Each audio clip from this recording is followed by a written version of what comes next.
Wanderers, Remnant 2's third and final DLC, The Dark Horizon, is officially here. We have crawled through every new dungeon, discovered countless new secrets, and put our skills to the test in the new Boss Rush mode. My name is Codiak, this is Legacy Gaming, and today we'll take a look at the new content and help you determine if it's worth checking out. My friends, it is bittersweet to be back talking about Remnant 2 with you all, because on one hand, we get to explore new content in a game we truly love. On the other hand, this is the end of the game's planned DLC, which means it's our last stop before we turn the page and start thinking about the future of the franchise. By all accounts, The Dark Horizon is exactly what you've come to expect from this team, another solid DLC. But this time, some additional features and system tweaks makes it an even better overall experience. We'll start with The Dark Horizon itself, which has us return to Naruud for an entirely new storyline. In stark contrast to our previous Naruud adventures, the level team really cooked with this DLC, creating a far more interesting planet to explore than in the base game. Not only is the overworld massive, but the team really leaned into verticality, which was almost absent from the planet previously. This, paired with the new glider mechanic, makes it really fun to explore the first time around as you try and map the places you've been and the places you've yet to explore. The new glider mechanic is in service of the exploration, and while it's certainly not groundbreaking, it enables you to reach every part of the planet that's worth exploring. The Dark Horizon overworld is also starkly different from that of the previous storylines. Instead of barren alien deserts, you're exploring an agricultural center filled with alien cornfields, strange flora, and deadly inhabitants to boot.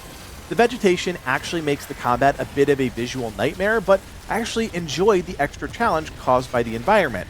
It made the entire experience of learning new enemies just a bit more difficult than in the past, and I welcome that. There are a few notable new enemies, and specifically two stick out. One is a giant robotic crop tender that watches over the fields. It uses a combination of jumping, physical, and poison-based attacks that initially takes some getting used to. You wouldn't expect an enemy of this size to have such a dynamic moveset, but if you're not careful, it can catch you off guard. The other new enemy that really stood out was an elite, a hybrid robot and alien that uses a combination of melee attacks that tap into both elements of its design. When engaged, the robot will relentlessly pursue you, attacking with its alien extremities as well as its energized head. It's a real threat, especially in combination with other enemies, and makes for a fun challenge. Both enemies also come in boss varieties, but of course we're not going to spoil any of those fights for you here. Just know that it takes their moveset, amps them up to 10, and then rewards you accordingly. With every new Remnant 2 DLC comes a new storyline, and while Naruud has never been my personal favorite planet, I have to admit I really enjoyed the overall experience presented in The Dark Horizon. As we know, the narrative isn't Remnant's main pillar, but the way the team uses the environment and bosses to engage the player is always fun, and they managed to accomplish this yet again in this DLC. The final boss, which of course we won't spoil, makes a ton of sense based on the base game, and the fight is epic to boot. It's definitely not what we were expecting, but the encounter left us energized after an intense battle. As you know, we are into secrets here, and if there's a game with secrets, we're going to look to crack those codes and scoop up as much loot as we can. Again, the team delivers, introducing not only a new archetype, the Warden, but also tons of new rings, amulets, weapons, and armor. I will say the team really hid the weapons this time around, and unless you're a Remnant 2 vet, you might be frustrated with the experience.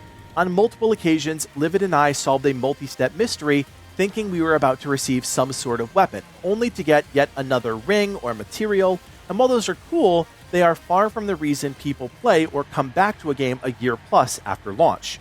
When we did get our hands on new weapons, they were awesome, as they have been in the past.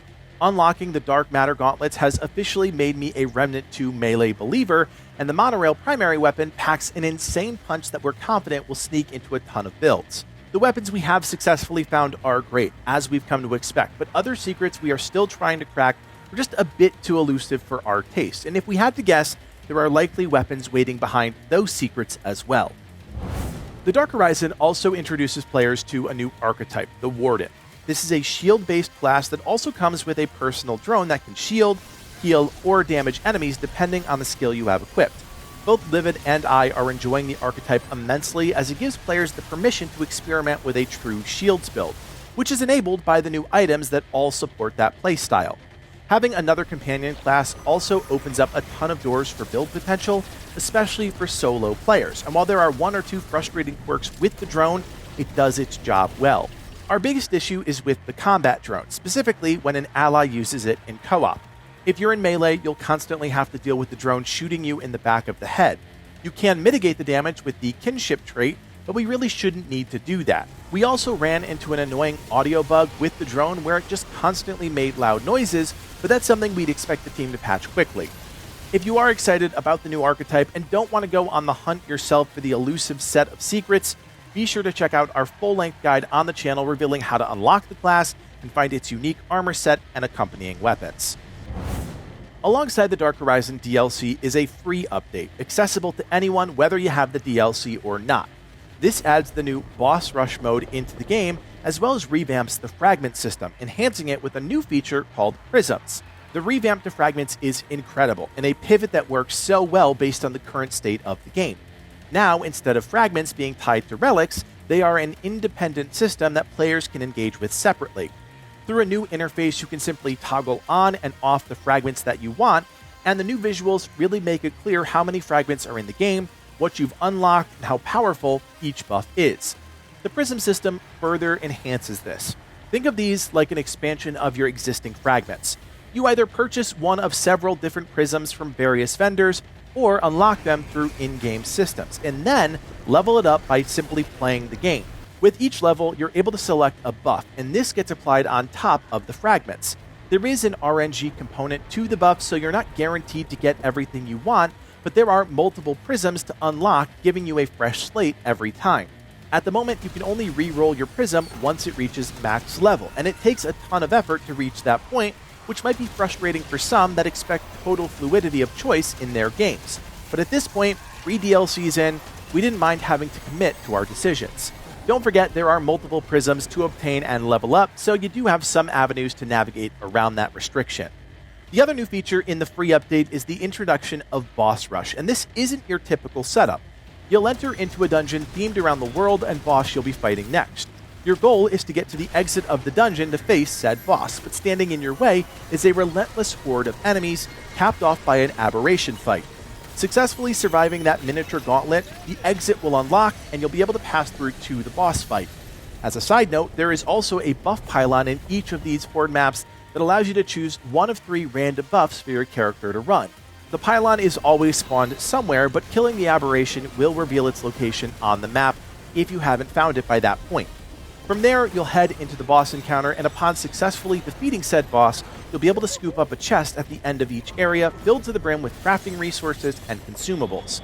If you successfully complete your full run, and depending on your difficulty, you'll receive a massive amount of XP, boss crafting materials, and a ring or amulet world drop that you haven't yet acquired in the base game, helping you cut down immensely on that RNG frustration. In order to access this new game mode, head to the World Stone in Ward 13 and select the brand new menu specifically for Boss Rush. You'll have the option to choose between Triple Threat, which pits you up against 3 bosses, Trial by Fire, which is 6 bosses plus Annihilation, and the Gauntlet, a grueling 18-boss gauntlet that is once again guarded by Annihilation at the very end. What's really awesome about this is that the game mode allows for quick, medium, and lengthy runs depending on which option you choose, and all of them feature you using your actual character that you've been progressing. This allows you to grind out archetypes you need to level, accumulate resources for weapons you want to progress, and gain a ton of loot you might have missed while playing Remnant 2 the traditional way. The best thing, this also provides you with an excellent way to quickly stress test builds, which, let's be honest, was really tedious up to this point. We know players, ourselves included, were really clamoring for the introduction of survival mode from Remnant from the Ashes, but this mode feels equally polished and enjoyable, just in a different way. Bottom line, Remnant 2 continues to add incredible content into their games. The Dark Horizon is a continuation of their solid track record of post-launch content and exactly what we've come to expect from the game. A new archetype, storyline, weapons, armor, enemies, items, and more. As we've said since our very first review, we love everything about Remnant 2 and truly believe this team has the best grasp on what it means to create an engaging and rewarding third-person soul shooter. And at this point, if you haven't played Remnant 2, it's the perfect time to jump in because now you have access to the complete game, which means dozens, if not hundreds of hours with one of the best action games of the last few years. Friends, it has been a wild ride, but we are not done yet. If you're checking out the new DLC and you want more Remnant 2 in your feeds, do me a solid, hit that thumbs up, and consider subscribing. We'll have guides, builds, and much more coming your way soon. My name is Codiak, and from everyone here at Legacy Gaming, thanks for watching, and play on.